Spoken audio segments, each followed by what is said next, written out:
One December, I was wandering down the Christmas aisles at Target. I stopped at a display of gold-plated angels, and a woman next to me picked up one. "I wonder if this would fit on top of my tree," she asked aloud. And when I looked at her, she explained, "I'm tired of the way I've always done things. I'm getting rid of a lot of old decorations. I want something new this year." I told her the angel would look nice. And then I added, "That's why we have a butterfly on top of our tree every year." And when she looked puzzled, I added, "It's a symbol of new life and new beginnings, new things." She gave me a blank look. I smiled and moved down the aisle. I don't know if she bought the angel or not.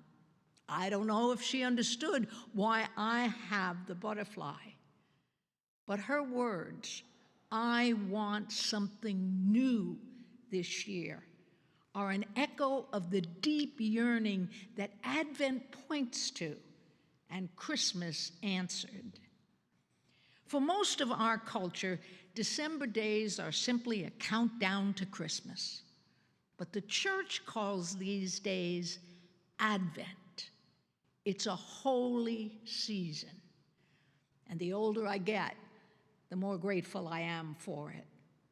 In the midst of the clamor and the chaos that often surrounds holiday preparations, I need Advent's invitation to wait, slow down, watch. I need its call to prayer and stillness, its invitation to more intentional living. And most of all, I need its fierce hope. We come to Christmas again this year propelled by stories of racial and political violence, increasing divisions in our nation, our church, and our communities, threats of terrorism and war, destructive storms and fires, global crises, and an ongoing battle with COVID-19 and vaccine controversies. And added to it all are our personal struggles with fear and grief and loss and worries over the future for ourselves and those we love. And we can't decorate over those things. We can't hide them behind tinsel and garlands and lights. We can't solve them with pretty wrapped packages. In the midst of all of this is the need to know that our lives are not a cosmic joke that the universe is playing upon us, that they're not, as the poet said, a tale told by an idiot signifying nothing. We need to know that our lives, with all their beauty and brokenness, their tragedies and their triumphs, their sorrow and their joys, we need to know that they mean something. We need to know that our lives have purpose, that they count, that they matter. We need to know that we matter. That's a universal human longing, the need to belong, to love, and to be loved. And that's the gift of Christmas. And that gift is often lost in all the trappings and busyness of this season. And that's why we need Advent. Advent is a season grounded in hope. And that hope isn't wishful thinking. It isn't nostalgia or optimism. It doesn't say everything will be okay. Some things aren't, and they never will be. Advent's hope is fierce and defiant. It was a hope born in a cradle and carried on a cross.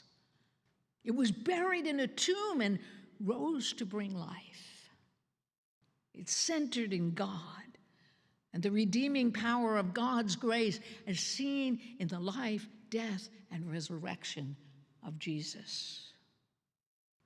Advent's hope expands our horizons. It reframes our losses, and it opens us to new possibilities for ourselves and the world.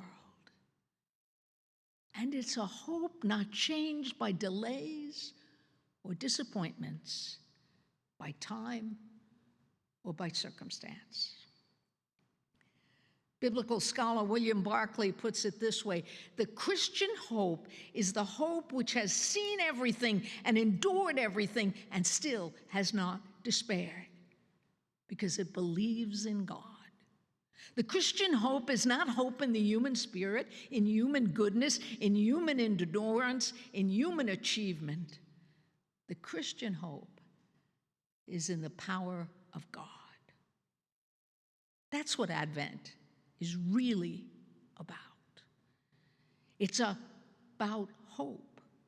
It's a hope that learns from the past, that acts in the present, and anticipates a new God-shaped future. The text that I chose for my sermon is from Matthew. It's one of the designated readings for the first Sunday in Advent. And it's not about the birth of Jesus. It's not even about his coming. It's about his return. The theological term for this is eschatology. It has to do with the end of things. Jesus is talking to his disciples, and he tells them, truly this generation will not pass away until all these things have taken place. But about that hour and day no one knows, neither the angels in heaven nor the Son, but only the Father. That's how we begin the Advent season. Theodore Wardlaw is president of Austin Presbyterian Theological Seminary. And he says that there's a connection between our eschatology, what we believe about the end of the world, and our ethics, how we live in the world now. Our eschatology and our ethics. And he writes this: the point of Advent as we begin Advent is that the church is being called upon yet again to remember how life is going to be ultimately and finally, so that we can begin yet again living into that life now. Eschatology and ethics. See, Jesus doesn't want us to worry about the end of things, our lives or the world. He doesn't want us to despair over present circumstances. He wants us to use wisely and well the days before us. He tells us to watch for the signs of God's kingdom emerging and at the same time work for that kingdom to come. We're to seek God's presence in the world and be God's presence for others. The door slammed. There was a rush upstairs. The man looked at the clock. His fourth grade daughter was home from school, and he went up to ask her about her day. It was awful, she said. And she told him all the details. He held her, and after a final hug, he went downstairs. About 30 minutes later, he went back to her room. She was kneeling by her bed. Her eyes were shut, and she was murmuring something. Honey, he said, what is it? Is everything all right? I'm okay, Daddy. I'm just praying. What are you praying for? He asked. And she looked up and in a solemn tone replied, Daddy, I've decided I don't like this world. I'm praying for a new one.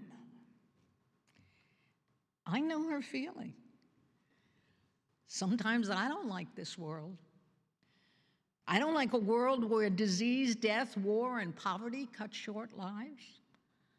I don't like a world where children go hungry and families are homeless.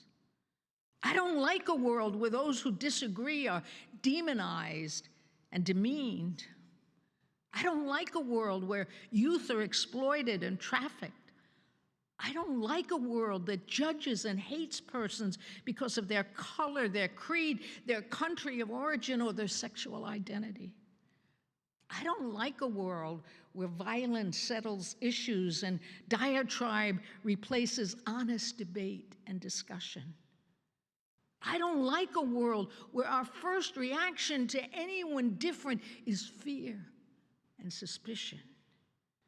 And most of all, I don't like a world where others think that those things are okay.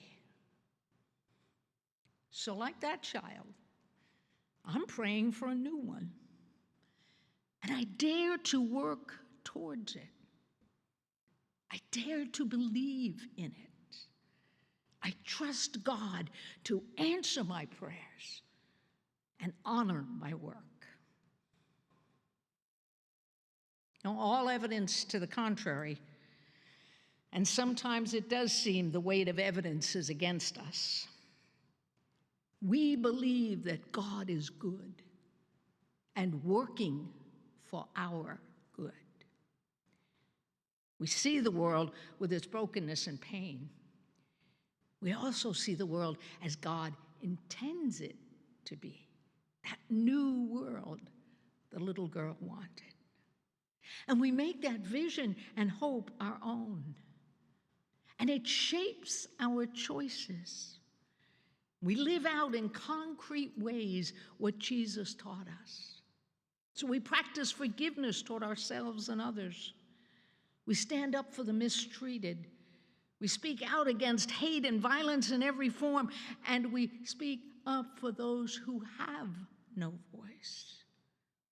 We reach out to the marginalized and the discounted. We welcome the stranger and the lost. We take the grand, great risk of loving one another in bold, brave ways. We do it not because we're optimistic about the outcomes. We do it because we know that God is bigger than all the bad things. God's love is stronger than all the hate. And God's grace has the final word. Jesus says, "Keep awake, therefore, for you do not know on what day your Lord is coming." Understand this. If the owner of the house had known in what part of the night the thief was coming, he would have stayed awake and not let his house be broken into. Therefore, you must also be ready, for the Son of Man is coming at an unexpected hour. That's how we begin Advent. Keep awake. Now, we can read those words as a threat or as an invitation. We can read them as a warning to be prepared for catastrophe, or as a call to be aware and to notice every day where God is present around us.